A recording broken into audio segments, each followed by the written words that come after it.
So what the goblet squat did is I've been trying to teach people for years that you are not on top of your legs. You are slung between your legs. And so we had a couple of exercises. Potato sack squat was quite good.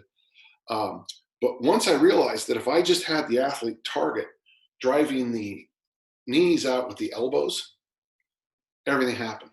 And then having the load there gives a counterbalance. So that takes care of most of the balance issues. So the weight takes care of balance. The elbows pushing the knees out drops you, but slings you between your body. And voila, I looked around the room and boom, they all could do it. Welcome to the Movement Code Podcast, where we help you decode movement, health, and lifestyle so that you can expand and grow. Hey guys, my name is Antonio Gerlay, your host for the Movement Code Podcast. I am a father, husband, business owner, rehab practitioner, and coach. Information overload has paralyzed many of us, and we are overwhelmed with good intentions and don't know what or who to trust. We aim to provide you clarity and confidence by bringing you expert advice for the everyday person. Thanks for spending some time with me today and enjoy the episode. All right, guys, welcome back to the Movement Code Podcast. This is episode 6, and today on the Movement Code Podcast, we have Coach Dan John joining us. Now, Dan John has been one of the most influential individuals in my practice as not only a clinician, oddly enough, but also my experience as a strength and conditioning coach and a personal trainer. And the reason is, which we'll get into in the episode, is simplicity. And as a newer coach and a newer clinician, being in the field for less than 10 years, and Dan's been in the field for over 40 years, there are common themes that often will come up. And Dan, as he indicates in the episode, is one of the things that he's really good at is problem solving. And when you're looking at problem solving and you're addressing a problem and you're presenting and indicating a solution, simplicity has to be at the forefront. If it's too complex, it's not going to make sense to other people. And that's what he's really good at as a coach. And that's what really drew my attention, first and foremost, as an athlete who was drawn towards what he was putting out. And second of all, as a coach and a clinician, to help me better communicate with my clients and my patients about what we're actually trying to achieve.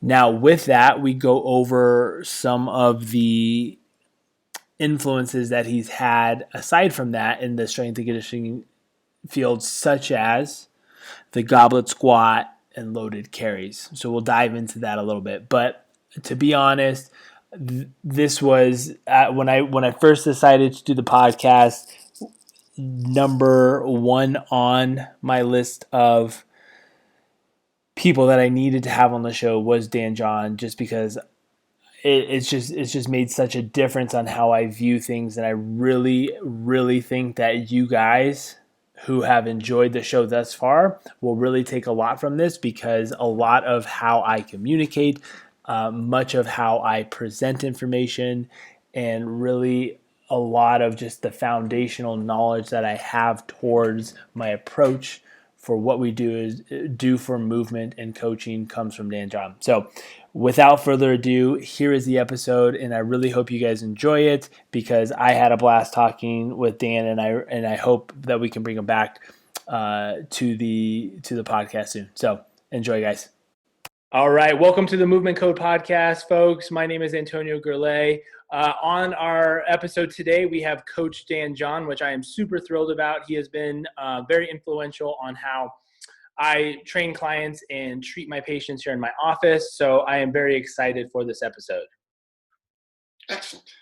Awesome. Well, so we're just going to jump right into it. For those who don't know who you are or have heard your name, but maybe are not sure some of the accomplishments you've had, can you share a brief history of your involvement with the strength and conditioning community? Snapshot. Yeah, wow. Yeah, so I started lifting weights in 1965.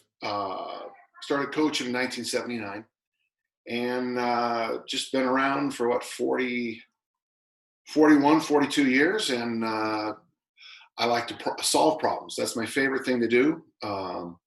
If something's not working, if there's an issue, I like to be the guy that fixes it. That's kind of my thing. Yeah. Awesome. I love that. Now, for those of you that want to kind of follow along with some of the content that you're putting out, where are the best resources where people can get in touch with you, follow along, websites, social media, etc.? Well, by far now, it's one word, danjohnuniversity.com. And we have a special with the coronavirus that's going for, well, as long as the virus is going on, it's $29 for 3 months. Workout generators, tons of articles, good stuff. And then if you just want to read my stuff, danjohn.net.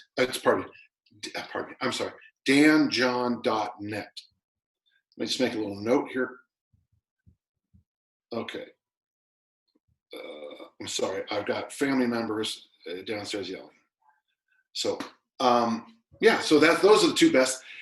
I've written, if you go to danjohn.net and decide to print everything off, it's going to be about 3,000 pieces of paper. So I wouldn't suggest it. And as far as purchasing your books, Amazon, or is that off your website? Well, you can go to On Target Publications, otppublications.com. That's the best thing about that is if you buy my book there, you get the hard copy, the e-file, and the audio. If you go to Amazon, you get the book when they feel like sending it to you. Yeah, right. Amazon's hard to work with. A number of people are going back to self-distribution because of the amount of hassle Amazon, the number of things. Amazon is brutal on authors and publishing houses, and they're kind of the Walmart. They don't pay you ever what you agreed to, or they change the rules, or they throw it up on Kindle for free for a week or something like that. Yeah. Oh, interesting. I did not know that. I can see that being such a hassle with such a big organization such as them. Mm-hmm. Well, awesome. So I have obviously purchased all of the books and enjoy reading them. What I love about the books too is the breakdown and trying to make things simpler, right? And that obviously seems to be a theme that you Let's say push out. this, Antonio. When you solve problems, generally Occam's razor shows up and you simplify things. When I look at people's workouts and they have this 45 minutes of that and 20 minutes of this, and they're in the gym 3 hours and it's like, what do you go in front squat, then do all this other stuff? Well, then I'll be tired. Right. You got the workout done. Yeah. So the problems I tend to solve are time management issues, movement issues a lot, and just, and of course, and improving performance, which is my big thing. Yeah.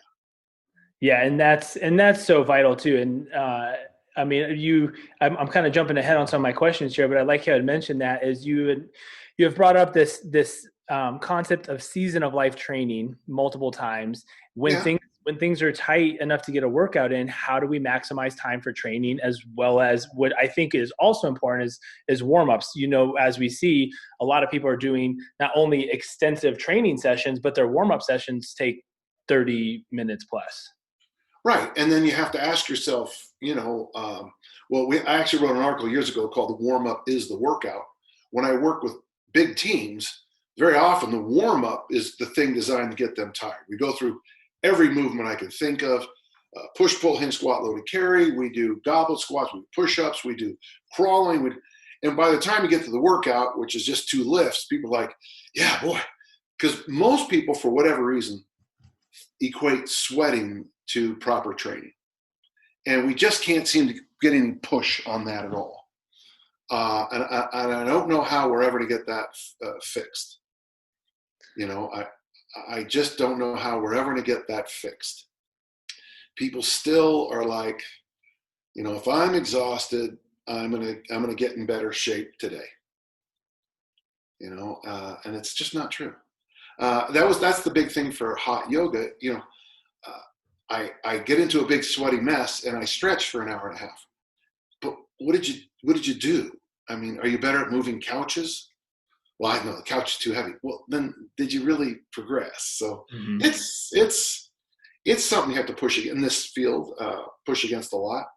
I tend to, obviously we do warm-ups, obviously we do everything, but I try to teach my athletes especially to be able to compete without a warm-up. What happens if the bus breaks down? What happens if the Uber driver can't find the facility? What happens if, you've got to be ready? If you're going to throw the discus, the national champions start at 8 in the morning and you've never trained at 8 in the morning, well, you're too stupid to be an elite athlete. You've got to go, okay, here's the schedule. At 8 a.m. or 9 a.m., I need this much more work than I would at 3 a.m. And so I work on those things. But then, when you talk about general population, your kid walks in and barfs on your chest in the middle of the night. How much do you warm up, or do you just go take care of business? Yeah. I get it. Some people say you'll never see a lion warming up. Okay, I get that. But you'll never see a lion eating at McDonald's either. But I'm not completely throw away all the long warm-ups. But in real life, very often you don't have a chance to do all the stuff you want to do. Yeah, and then it's triaging, right? It's problem solving. What's most important? Problem solve. Any idiot can find problems. Yeah. And I think that's what, a lot of the conversations, I literally got off the phone with a friend of mine yesterday, and he's been having a rough time with this whole quarantine situation. He suffers from a lot of anxiety. Yeah. Fortunately, he has a job still, but then he had a family member in the hospital that did not have COVID. It was something else. And so he's been replacing everything else he would have been doing with working out. A week to 2 weeks in, he's now in almost debilitating back pain because he's doing core exercises every single day on top of, an hour and a half to 2 hours of training. Yeah, it's funny how the body does that, huh? Yeah. And so the conversation was like, well, do less or don't do as much and see how you start to feel, just so we can get back down, and then actually then walk through like what actually needs to be done in order to reach your goals. Because he's strictly just weight management. So he's thinking the more I do, I'm going to start losing just more and more weight. Well, because there's a bit of false logic there that we know with research that doesn't happen. And I always tell people, if it took you 40 years to put on 40 pounds, give me 40 days to get it off. And what about, I've been doing this for a week and it took you 40 years to get here. If you've been sitting in a chair for 30, 35 years and you got a big beer belly and you decide to work it all off, your spine, which is basically like a sailing mast, all those wires have been getting tugged on in one direction. If you suddenly start leaping in the other direction, you're going to have troubles. And you just have to step back sometimes and just keep reminding yourself on who you are. I'm 63. I have to think about my training a certain way. Today we did a 2.5, today I did some Olympic lifting complexes, a 2.5 mile ruck, and then Jeff and I did 100 swings. Compact, reasonable, took about an hour and 10, 15 minutes to do everything. I squatted, I snatched, I did swings, I did hills, and it was a long workout for me, but I finished feeling better than when I started. And isn't that the goal? Mm-hmm. As opposed to most of us who want to be on the floor. Exactly. Vomiting and all the rest. Yeah. Yeah. So loaded question, 40 years plus in the field. What do you think has been one of your biggest contributions to the field? Is it this conversation we're having, trying to get people to slow down? Is it something else that you've? Yeah. In exercise, I would say it's the goblet squat. I invented that, and the suitcase carry. So anyone who's ever done those two, you're welcome. Slosh pipes. I think I'm the person that really pushed loaded carries to the forefront. Farmer walks, bear hug carries, prowlers, sled pulls. People were doing them, but I'm the one that really, I made this into not a good idea, but a must. In the area of, I think I'm one of the first people to really explain epistemology in the world of weightlifting. That's how do you know what you know? I'm very proud of that. So I always try to have a systematic approach and a systemic approach to training.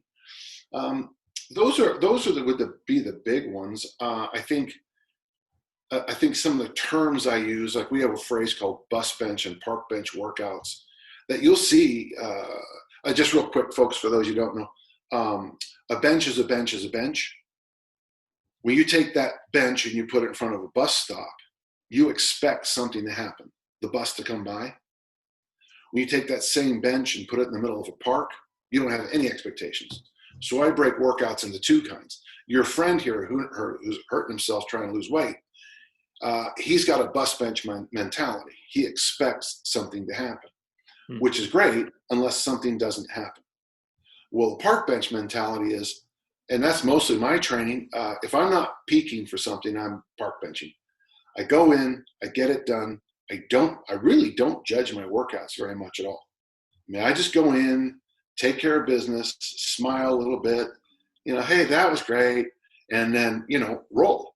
And then come back and do it again, and come back and do it again, and come back and do it again.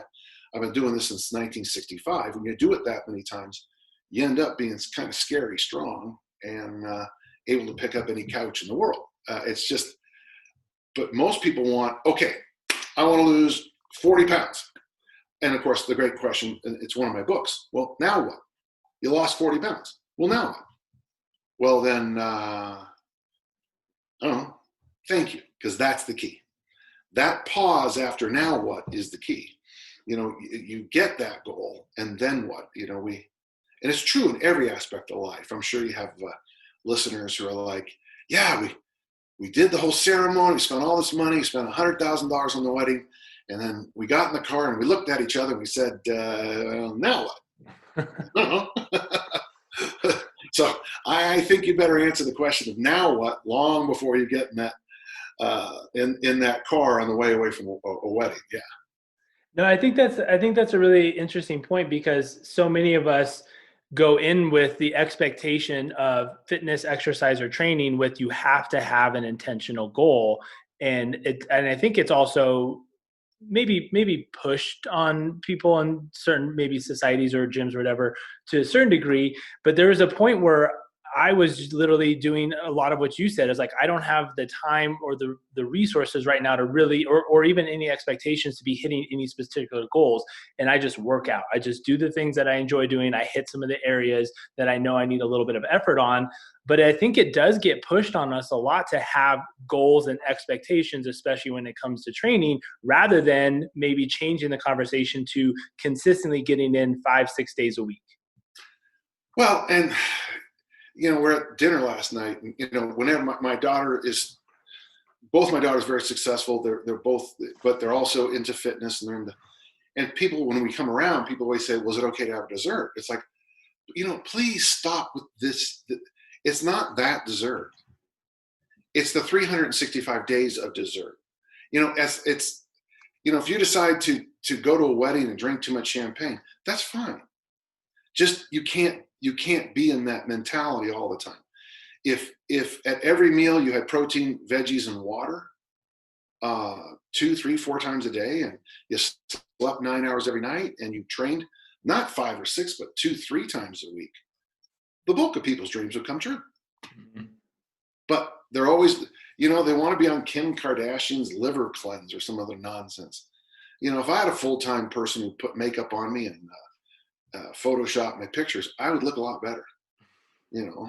So you just got to get out of that celebrity mindset that just permeates American fitness.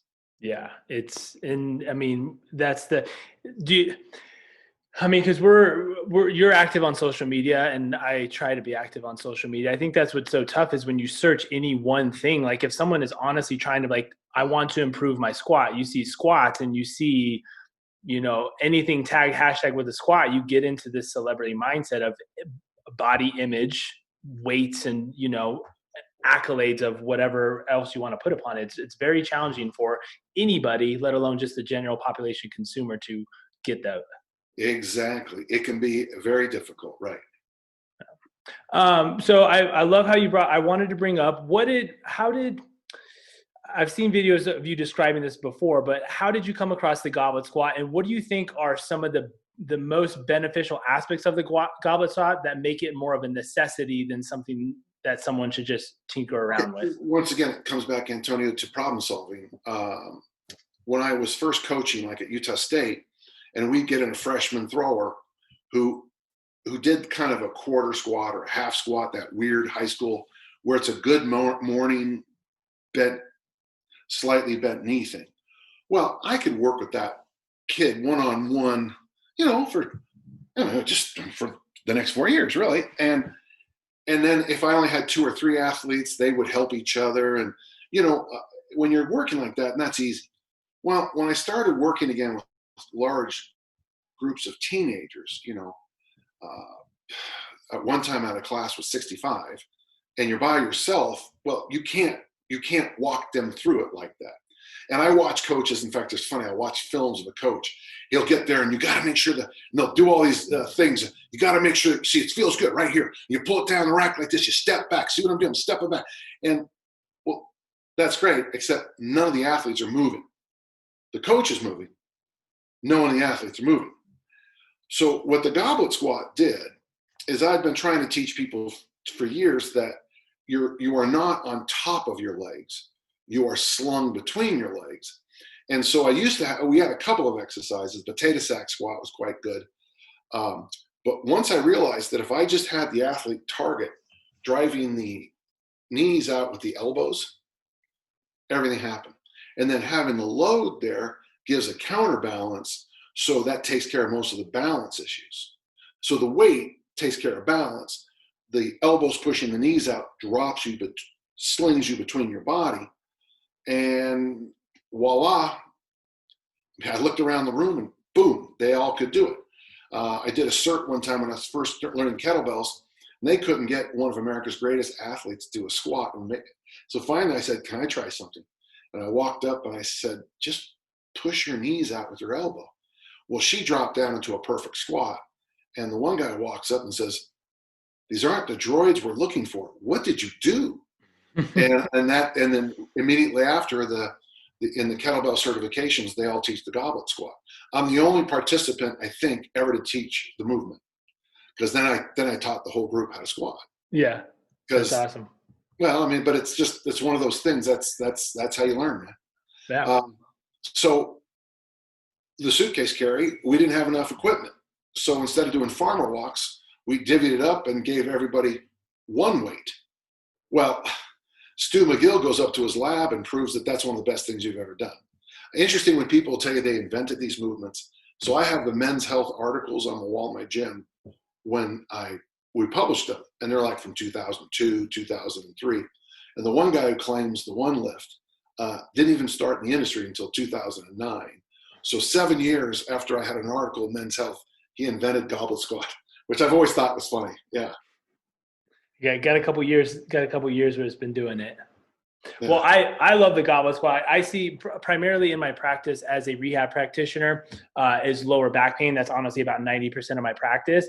And day one, anyone coming in with lower back pain, obviously depending on severity, everyone's doing goblet squat. And it is that and the doorknob squat where you're hanging back. It has just been a game changer for so many people. So Antonio, now with the TRXs and the suspension stuff and even rope, we call it water ski.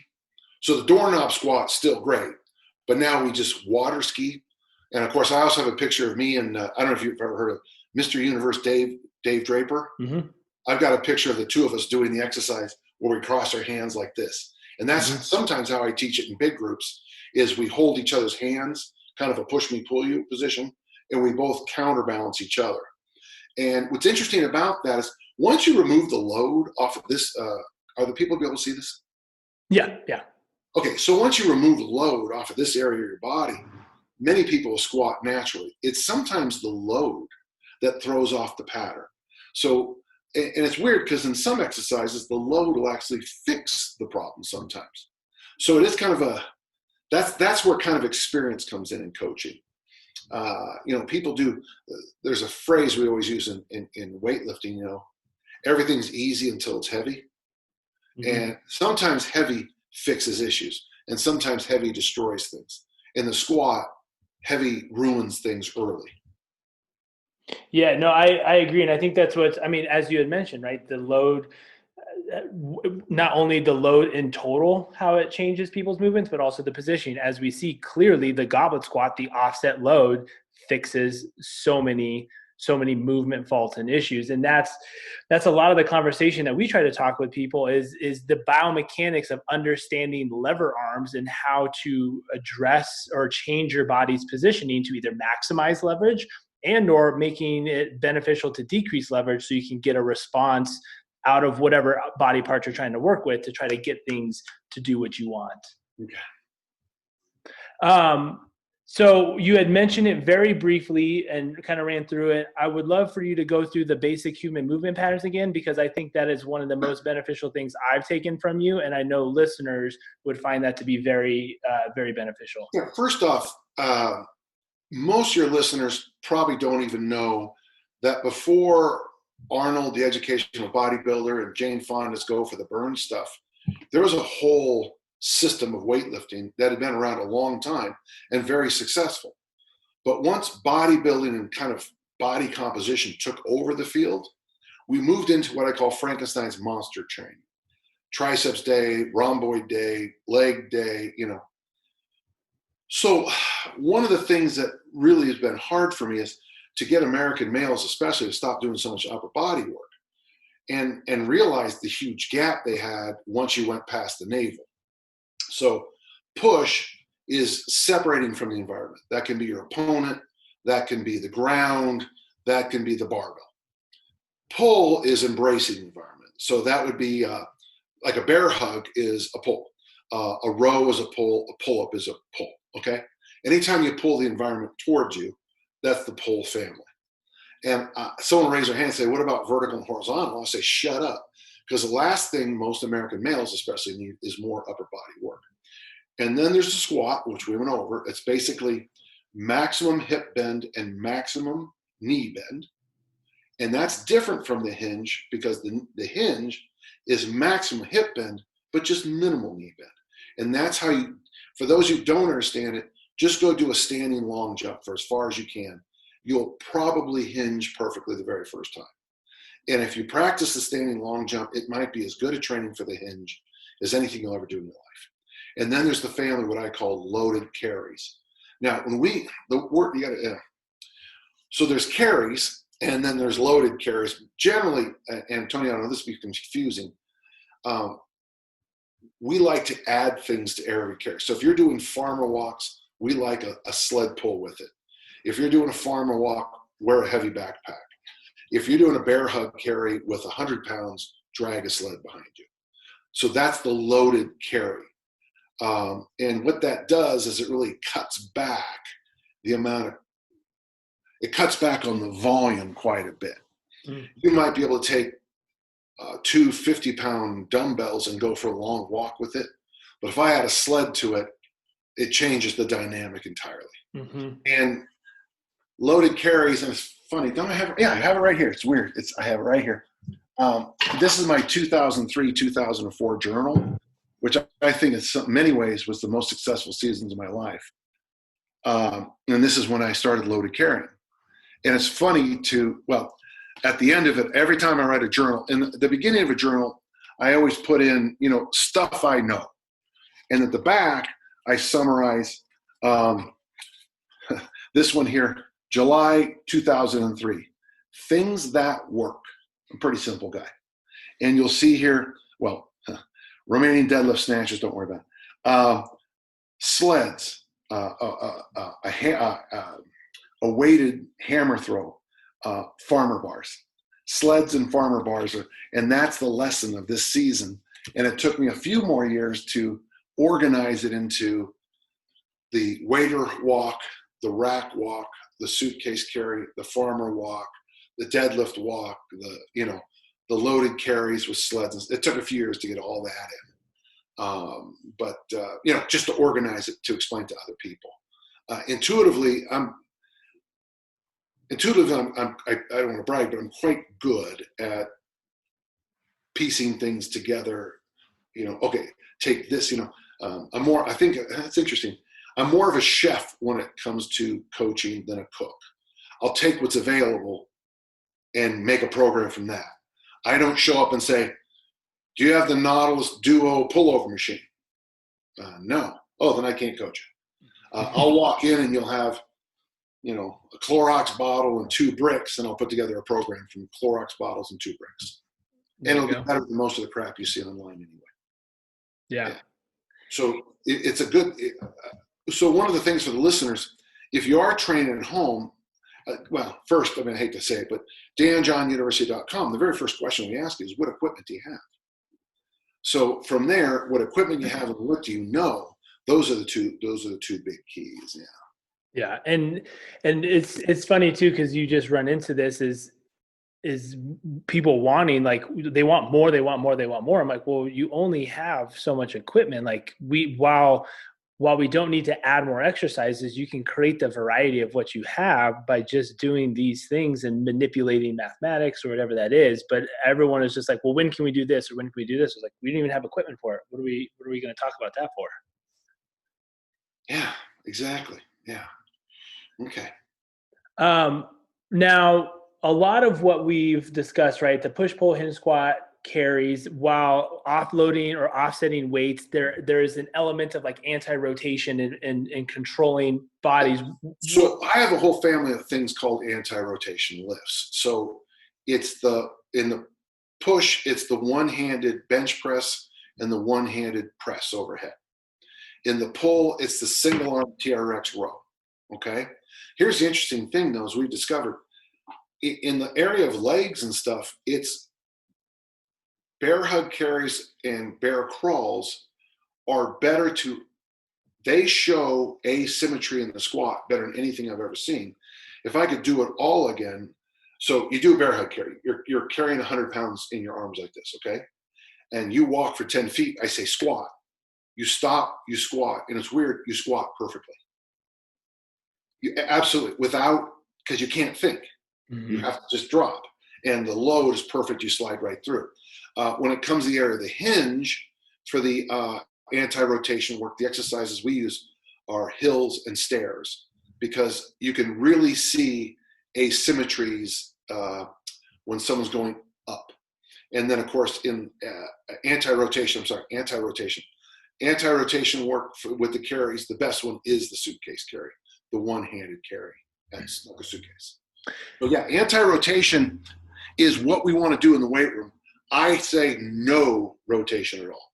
You get plenty of it on the field. If you got a golfer come in and you have them doing rotation work, they have a bad back, so you haven't rotated. Well, it's golfing that's doing more rotation.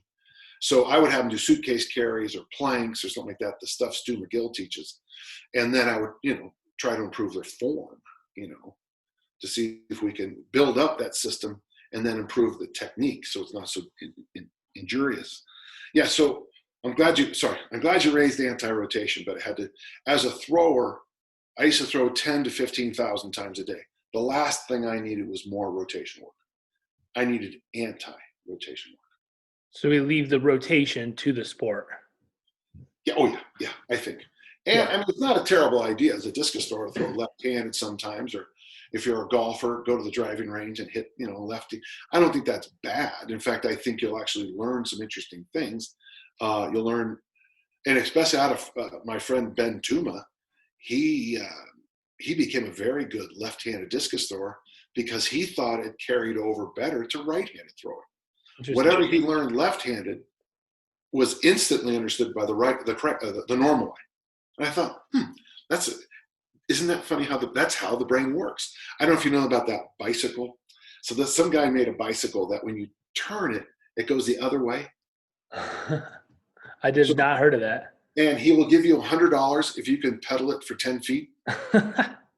Because it is so, you are so trained, your balance system is so trained to counter. Now, the funny thing is, if he lets you ride it for a couple days and then gives you a normal bicycle, you forget how to ride a normal bike. And then they say all of a sudden the person will just sit there and go like this and go, oh yeah, I remember. And it comes right back to them. So that was a long deviation. No, I mean, I think that's a really good point, because it just shows us how adaptable the motor system is and how the body is. And I think we get so segmented into certain things where we become Frankenstein, workers in the gym, and we're forgetting the expression of how to actually learn new tasks and learn new motor skills. Exactly. Yeah. Very good. Now what I do like that is interesting too, right? Kind of maybe almost no, I think it has some validity to it. One thing that I always mention to a lot of my clients and patients is a squat, right? So we have squats. We can name off a handful of different squats: goblet squats, front squats, back squats, Not many. squats. There's not many. There's not that many, right? But I always try to tell people is like, if you're doing a squat, your squat should look very similar. So while we have this variation of these different lifts, the baseline programming, hopefully they'll be able to understand and pull out the nuances of how to make each lift successful. I see so many people, if I say, okay, do a body weight squat, they set up a certain way. And then we say, okay, you're going to do a front squat, and their setup looks completely different for whatever reason. And it might be highlighting some of the asymmetries or deficiencies they have, but trying to get them to understand, like, while these are different names, they're all a squat. So we'll try to pull together. Yeah. And I think that's why in this year's lecture I've been giving, one of the things I've been focusing on is simplifying cues. Okay, real quick. A cue is something you say during a movement. Like sometimes it's just go, go, go, go. That's a cue. Or stay tall is a cue. Squeeze is a cue. A correction is what you do between sets or on the sidelines in a game. That's when you correct. I think bad coaches correct when they should be cueing. But one thing I want to make sure, folks, we do have something called the sixth movement, and that's everything that's not one of the first five. So I just wanted to make sure that can be, for us, it's groundwork or climbing or monkey bars or climbing trees or anything. So sorry, Antonio, I wanted to make sure I didn't. No, it's great. Yeah. Too much. Yeah. No, I think that's good. Yeah, understanding the difference between cueing and correction is vital. And when I first heard that, I knew I was definitely correcting during and not between. Oh, it's got, and the phrases have to be the same every time. I always say, for example, squeeze the knees. I always say Utah birth control, squeeze your knees together, and everyone laughs. But over time, when you're doing any kind of this thing here, you try to squish you got grapes in your armpits, squeeze those grapes. So squeeze the grapes is a phrase I can yell out 30 times in a workout, and people know exactly what the cue is. Mm-hmm. So cues they can't be fancy or complicated. They have to be very, and they have to be repeated. Repetition. Yeah. And don't keep coming up with new ones. Don't try to be clever.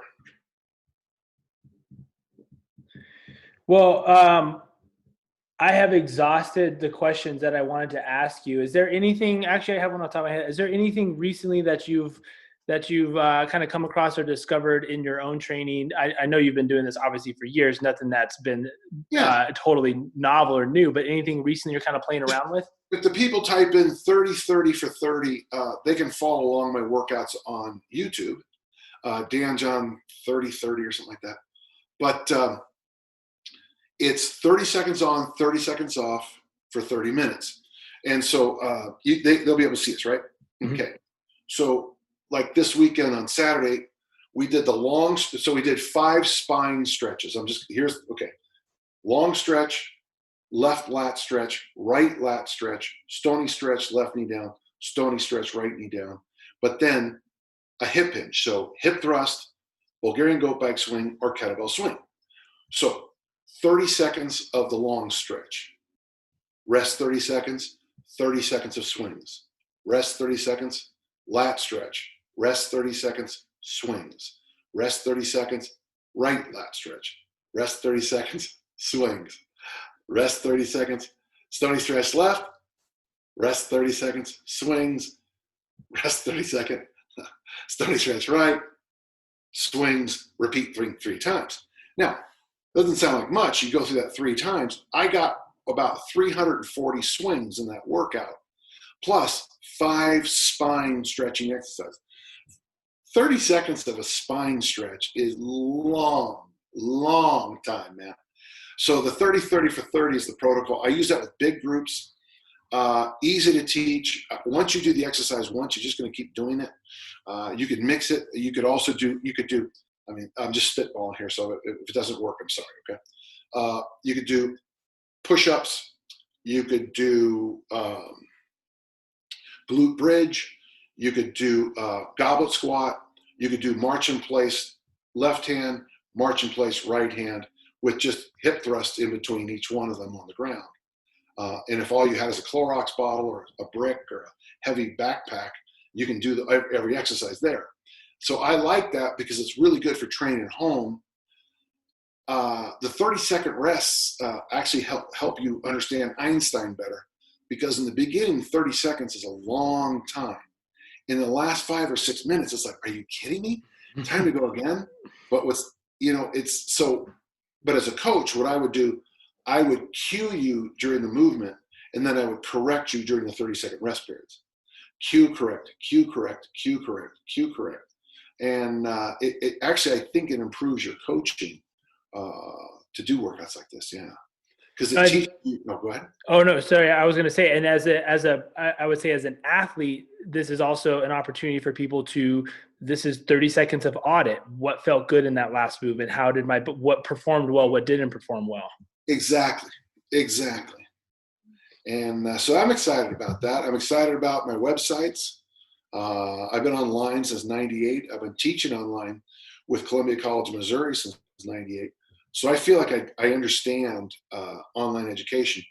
The biggest thing people don't understand, and I'm going to say it for the 1000th time, if you teach online, you are asynchronic. There are 24 noons on the planet Earth. So when I say I'm going to do a workout at noon, what does that mean to somebody in Kuwait or Korea or New Jersey? That's not noon.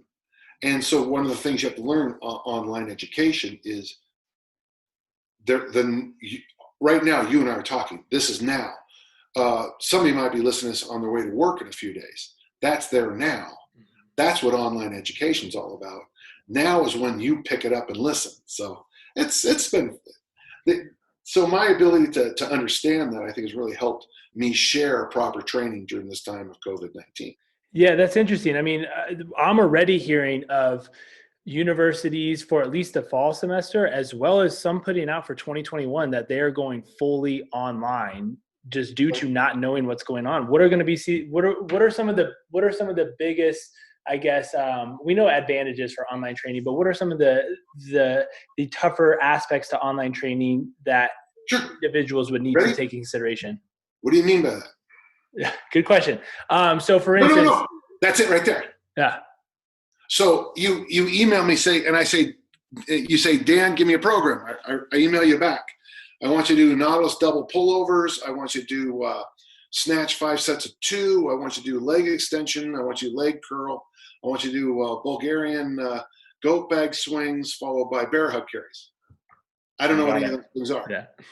Okay, well, don't you have any machines in your home? No. You don't have any kettlebells? No. You don't have a leg curl machine? No. So the number one lesson you learn is you got to meet the client where the client is. Question number 1, what equipment do you have? Yep. And question number 2, do you know how to do this exercise? Now, we have little demonstrations on our website that show you, and then much deeper ones on YouTube. But even after watching those 2 demonstrations, some people don't get it. So then you have to be able to instantly ratchet it up more complicated or simplify it down. So before you even get started, I hope you understand what I just said. The level of pre-work you need to do to coach online is massive. But once it's set, if you go to my website, and if you type, okay, folks, go to my website, type in Corona, and you get a $29 membership for 3 months.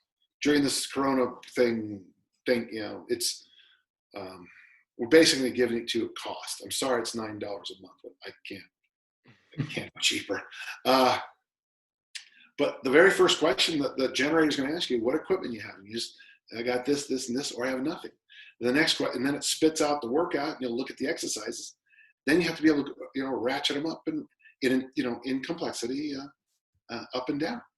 That's before you can even start. I watch people doing these things on Instagram and on, okay, follow me. Well, you can't follow someone on Instagram. Okay, say follow me for me, Antonio. Follow me. Okay, here's kettlebell. Okay. By the time I get in the kettlebell in my hand, you're already at the third exercise. And then you missed it. Yeah. So it has to be, it's funny because I mentioned Einstein with time, and then I mentioned asynchronic. But time is the hardest thing for people to understand when it comes to the online platform. Your experience is now. But all the work we did was 2, 3, 5 years ago, 10 years ago in some cases. That stuff was done, heck, and some of the materials I have on my sites that are workouts, these were made, well, 1 or 2 of them in the 80s, a few of them were in the 90s. These are workouts that have stood the test of time, but now they're changed into a format that works online. Mm-hmm. So the workout, when someone has a better idea, I want to slap them because it's like, I have done this workout with thousands of people in 100 different settings. Trust me, try it the way we did it a million times before you invent something better. Yeah. Well, and again, it goes back to our need of just wanting more to make it more complex, thinking that's going to give us more. Right. Now, what I always try to do is leave our listeners with a challenge, something that we want to try to encourage them to do for 1 week. We know habits take a lot longer, and there's obviously a ton of different ways that we could go with this: drink more water, sleep more, whatever that might be. But with the things that we have discussed today, is there any sort of challenge? Actually, we'll do this. We'll make it a 3-month challenge. Follow, go COVID. Is it COVID? What was it? Corona? Was that Corona? Well, you make that challenge, and I'll have another one too. All right, cool. Well, what are we going to do for your challenge? Before you write something online, before you say something, I want you to take one small breath in and remind yourself if you're saying this out of kindness. During COVID-19, during our locked in place, shelter in place, try to put kindness in the forefront. Try your best to be kind. Try to be kind to your spouse. Try to be kind to your kids. Try to be kind to your mother, your father. Everybody's got their little issues. Try to be kind. I love it. Perfect. Well, we're going to leave it with that. Kindness goes a long way, folks. Thank you so much for tuning in, and we'll see you on the next episode. Hey, let's do this again soon. All right, guys, I really hope that you guys enjoyed this episode of the Movement Code podcast. As I indicated in the introduction of the podcast, Dan having such a wealth of knowledge, not only in the strength and conditioning community, but as his role as an educator and a religious education studies teacher, his knowledge goes far and well beyond just strength and conditioning. And that is honestly what draws me to Dan and his work. And I always joke, we call it Dan Johnisms, his wealth of knowledge for just having one-liners or one words of making great impact just really resonates and, again, comes down to simplicity. With that, recap your weekly challenge to start off. Your weekly challenge, kindness. Whatever you're doing, your interactions with your family, your interactions with the mailman, your interactions on the road, your interactions with the store clerk, your interactions online, whatever it is, put kindness at the forefront, okay?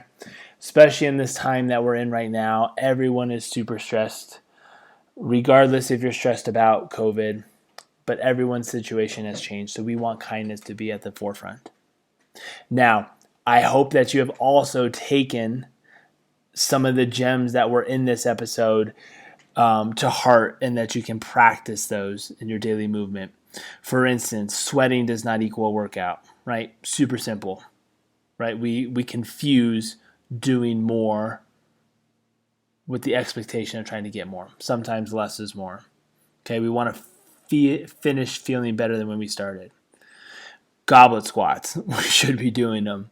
If you haven't been in my office or you haven't worked with me, then you need to be doing goblet squats. If you have been, you know how much I love goblet squats. And as always, loaded carries. Okay. Park bench versus bus bench workouts, expectations and goals versus getting in and taking care of business. This is super vital and important because I think we oftentimes feel bad about not maybe having goals, specific goals. It's okay to just get in and punch the clock and do work, knowing that the goal is the long term of being healthier, being stronger, and living a good life. Eat protein, eat veggies, drink water. Okay? Basic movement patterns. This is one of the things that I definitely wanted to come out of our conversation today so that you guys could hear it from Dan himself. Basic movement patterns. Push, pull, hinge, squat, carry, and then everything else. And then we add in there some of the benefit, especially for those athletes, are anti-rotation exercises. And Dan gave a few of those that he loves to do in the episode. So be sure to scroll back through the episode and catch those. And then last but not least, if you go to danjohnuniversity.com and use code CORONA for the time that this coronavirus is going on, you get a discount on the workouts that are put out from his website there. And now the best thing about this website is it gives you workouts based on where you're at and also the equipment you have. It's not beneficial if you're doing a program asking for heavy barbell squats where you need a barbell, a lot of weights, and a rack if you don't have that. So you indicate first and foremost what equipment you have access to. Perfect. That's where you start. So for anyone who does not have a workout that they're currently doing and or they want to transition into something else, this is a perfect opportunity. Once again, danjohnuniversity.com. Use the code CORONA for a discount on, I believe, the first 3 months. So once again, I hope you guys enjoyed this episode. This is by far going to go down for one of my top episodes just because it is always a pleasure chatting with Dan and hearing from him firsthand his knowledge and his expertise. If you have not already, subscribe to the podcast. You can get these weekly episodes popping into your feed already, and we would love to hear feedback from you, whether that is directly to us on Instagram or Facebook, and we would love a review. If you could go on and share a review with us, give us a 5-star, that would be very beneficial for us as far as rankings and just feeds. And then if you have a friend who you know would find some value in this information, share it along with them. Super easy. The way that technology is set nowadays, you can literally share this episode with someone within 2 clicks. So we appreciate you guys tuning in. We appreciate all the feedback that we've gotten thus far with the first few episodes that we've done, and we're looking forward to more and more conversations that will benefit you guys. Thanks again, and we'll see you guys next week.